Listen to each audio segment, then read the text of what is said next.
Bienvenue sur Domotique Chronique, le podcast qui décrypte et explique la domotique et plus largement la maison connectée afin de la rendre simple et surtout accessible pour tous.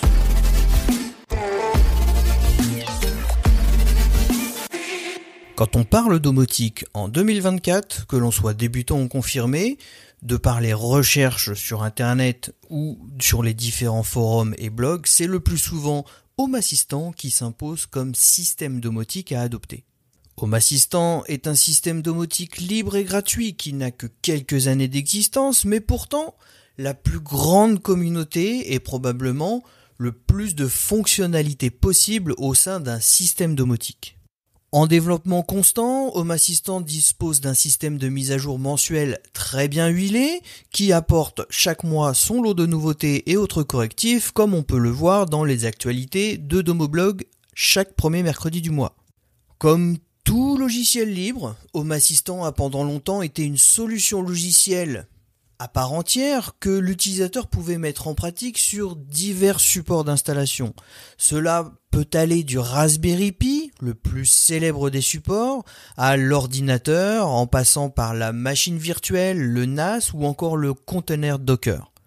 Ce n'est pas la diversité de supports qui manque pour installer Home Assistant.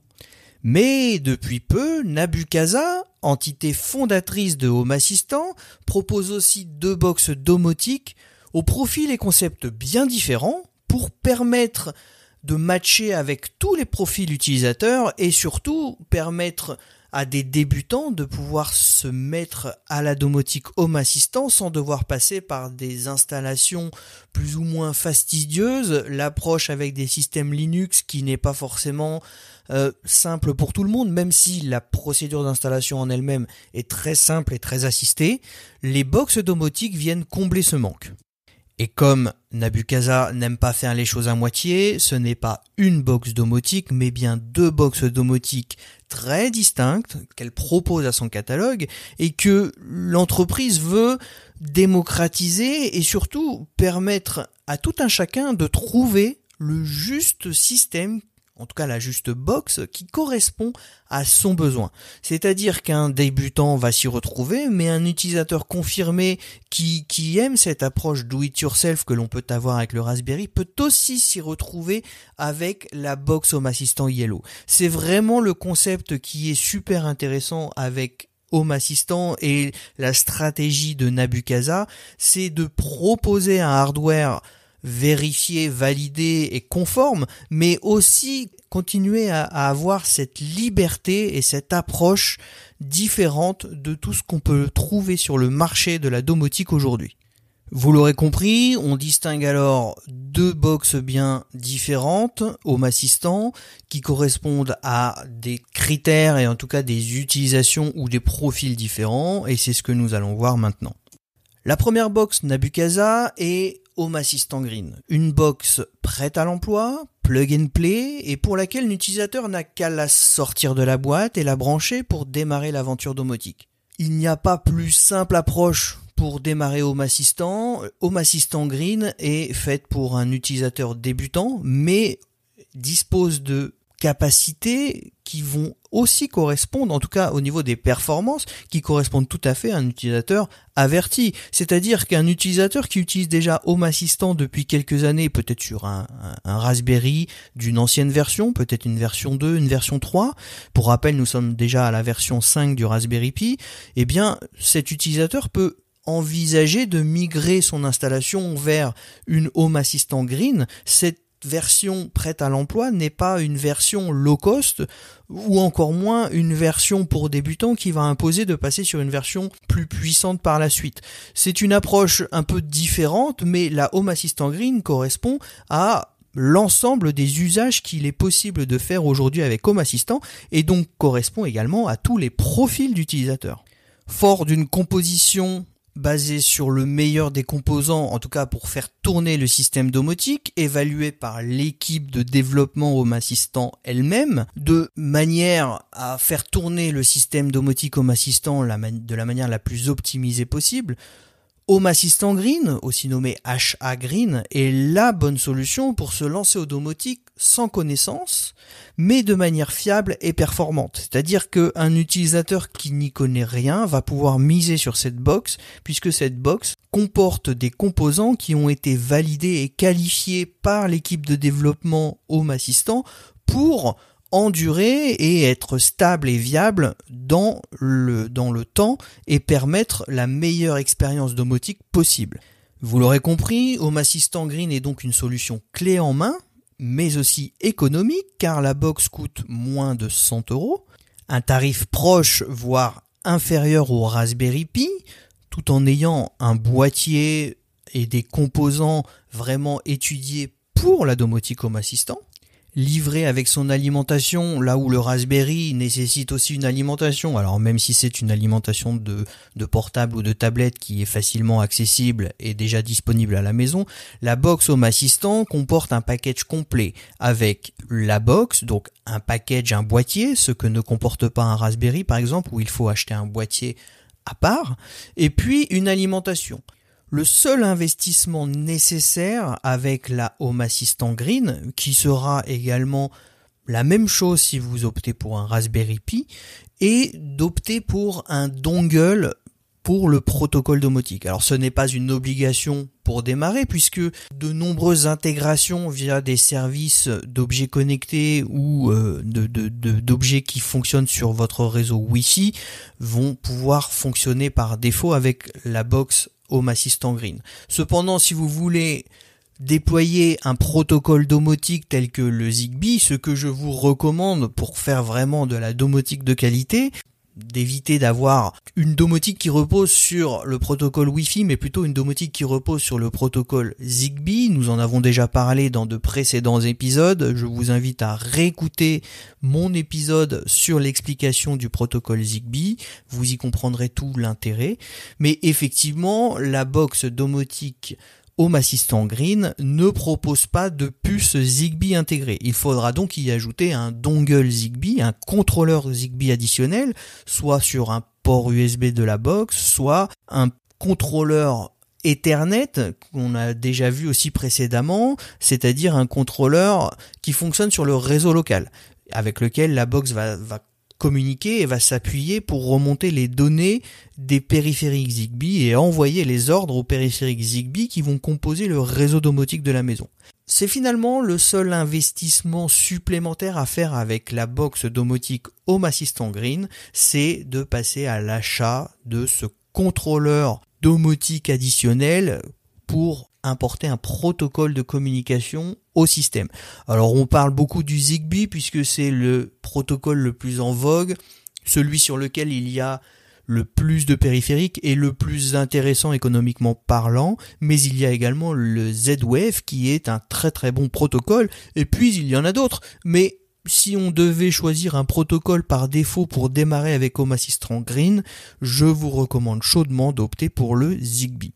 Il y a donc plusieurs sortes de contrôleurs Zigbee. Les contrôleurs USB les plus connus sont le contrôleur SkyConnect qui a lui aussi été développé par Nabucasa et donc complètement pris en charge par la box Home Assistant Green, mais il y a également le contrôleur Zigbee Sonoff, très très bon contrôleur USB qui peut venir en complément de cette box et fonctionne aussi parfaitement.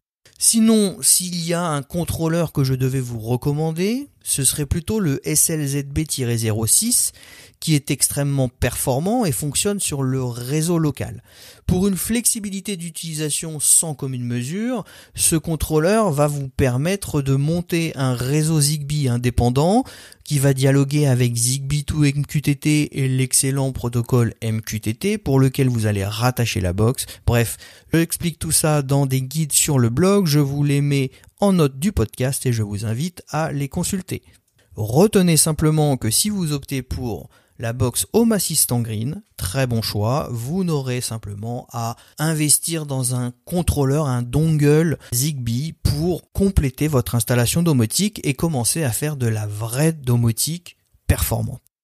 Parlons à présent de la seconde déclinaison de box domotique de Nabukasa, il s'agit de la box domotique Home Assistant Yellow. C'est donc la seconde solution domotique que propose Nabukasa et finalement elle est d'ailleurs née avant la Home Assistant Green.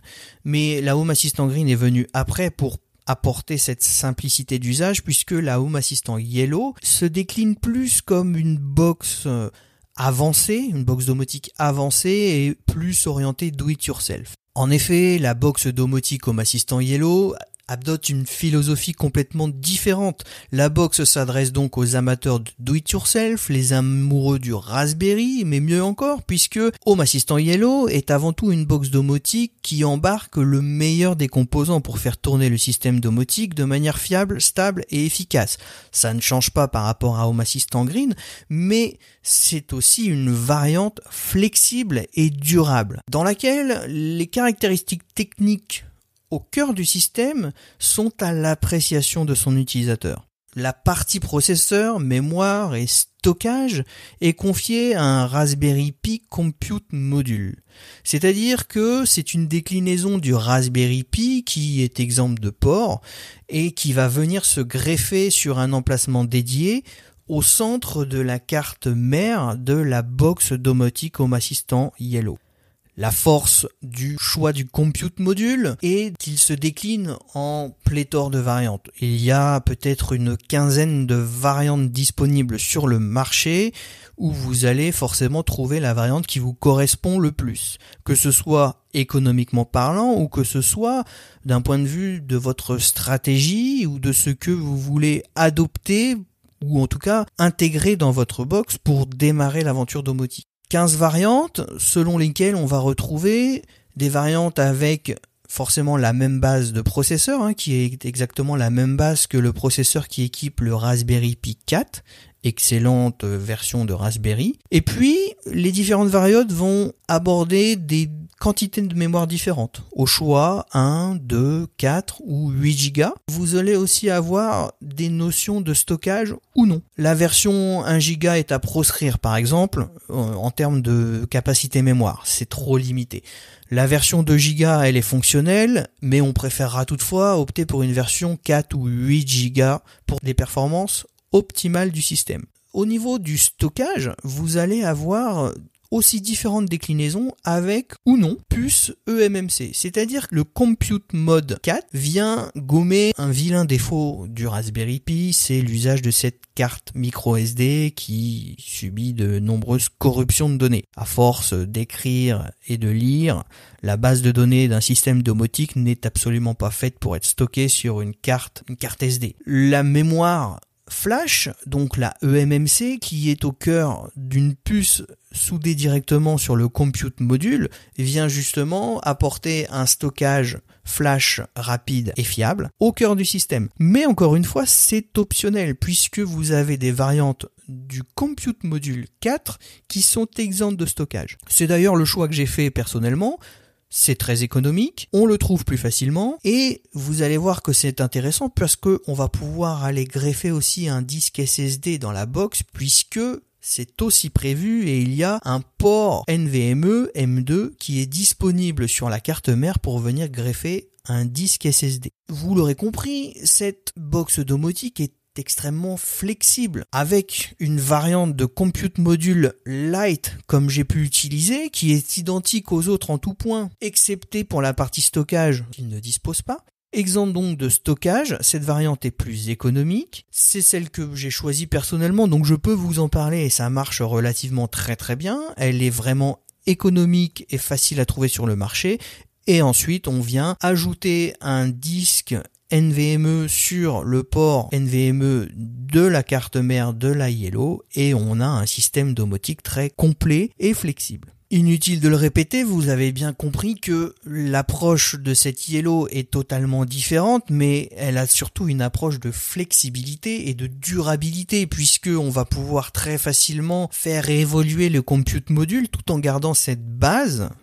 Yellow, donc Yellow parce que la carte mère est jaune, justement, on va vraiment dans le Yellow jusqu'au bout, c'est que la carte mère, la base de cette box, qui elle reste la base que l'on va utiliser pendant des années, voire des décennies, elle ne bougera pas. On va simplement venir y modifier ou y remplacer le compute module le jour où on aura envie de passer sur une version plus performante. Imaginons qu'il y ait une nouvelle version 16 Go ou une nouvelle version qui découle du Raspberry Pi 5 qui sort. On va pouvoir remplacer la Compute Module 4 qui elle est une base de Raspberry Pi 4 pour faire évoluer le système domotique vers un cœur à base de Raspberry Pi 5, donc plus puissant, peut-être avec plus de mémoire. On va aussi pouvoir venir upgrader le stockage SSD assez facilement sans devoir tout remplacer. C'est donc une stratégie évolutive et flexible que j'adore. Et c'est la stratégie qu'a adoptée Nabucasa pour sa box Home Assistant Yellow. Tout est donc une question de couleur avec les box domotique Home Assistant, un code couleur design qui permet d'identifier très facilement la box, green pour les débutants ou pas, avec la box domotique et son boîtier cristal qui laisse entrevoir sa carte mère de couleur verte, et Yellow pour la box la plus avancée et flexible en tout cas, qui elle dispose aussi d'un boîtier cristal qui laisse entrevoir sa carte mère, qui est donc de couleur jaune. Je vous invite d'ailleurs à consulter les tests, puisque j'ai proposé des tests complets des deux versions sur le blog, et vous pouvez voir dans les photos que on distingue très facilement une Home Assistant Green d'une Home Assistant Yellow. Elles sont ni moches ni belles, bien que, après c'est à l'appréciation de chacun, mais j'aime beaucoup la Yellow et j'aime beaucoup cette approche didactique où on a vraiment tout qui est dessiné sur la carte mère, l'emplacement du CM4, l'emplacement du SSD, des petites notes qui sont notées sur la carte mère pour vous indiquer tout. C'est vraiment très intéressant. J'aime beaucoup. Je vous invite à regarder les notes du podcast. Je vous mets les tests. Vous allez pouvoir découvrir ça plus en détail dans les photos des articles. Autre point que je n'ai pas abordé concernant la Yellow, c'est que, à la différence de la Home Assistant Green, la box Home Assistant Yellow embarque déjà une puce Zigbee. Elle est plus chère, mais il n'y a pas besoin d'acquérir un dongle, un contrôleur Zigbee supplémentaire. D'autant que le contrôleur Zigbee intégré est également un contrôleur Zigbee basé sur une puce EFR32 et permet donc également de gérer le protocole Thread, et donc une box qui est compatible Matter. C'est un point en plus, rien ne vous empêche de utiliser un contrôleur externe, le SLZB-06 sur le réseau local est aussi une bonne option pour utiliser avec la box Home Assistant Yellow. Vous l'aurez compris, c'est une box relativement flexible qui peut être configurée à l'image de chacun. Deux box Home Assistant qui sont donc qualitatives, qui s'adressent à des publics différents. On va dire que si vous démarrez et que vous voulez découvrir ce joli monde qu'est la domotique sans contrainte, je vous conseille vivement d'opter plus pour Home Assistant Green. Simple, rapide, économique et efficace, c'est la solution pour vous plonger directement dans le bain sans vous confronter à d'autres problématiques et vraiment vous concentrer sur l'utilisation et la découverte de la domotique dans les meilleures conditions. Si au contraire vous avez plutôt une âme do-it-yourself et avez de bons souvenirs d'avoir pratiqué quelques tutos du blog ou d'autres d'ailleurs avec un Raspberry Pi et aimez pouvoir modifier ou upgrader votre système ou en tout cas utiliser une même base que vous allez pouvoir faire évoluer dans le temps, eh bien je vous invite à vous tourner plus vers une Home Assistant Yellow. Sa base très solide, sa flexibilité offerte par le module Compute Module qu'il sera possible de remplacer par un plus puissant plus tard, ainsi que la possibilité d'ajouter ou en tout cas d'utiliser un stockage SSD NVMe qu'il sera aussi possible de remplacer au besoin.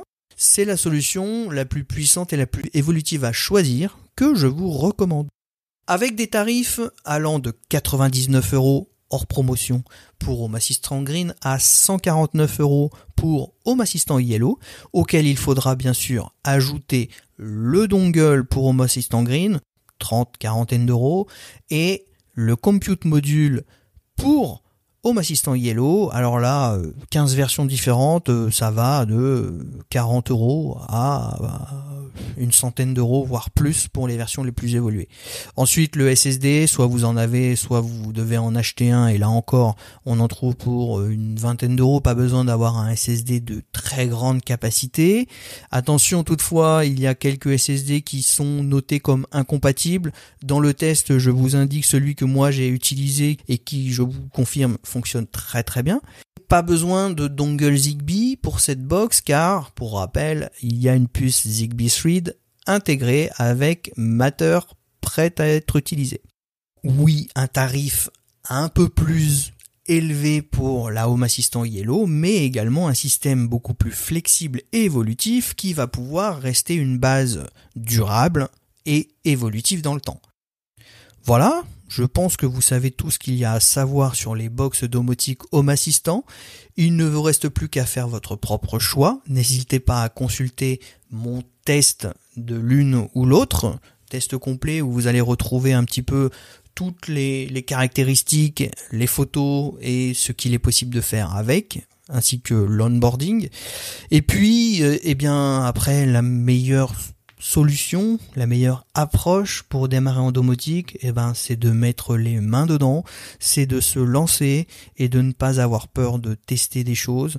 Là encore, démarrer avec Home Assistant, c'est aujourd'hui assez simple, surtout si vous optez pour une D-Box où vous n'avez pas à faire cette étape d'installation.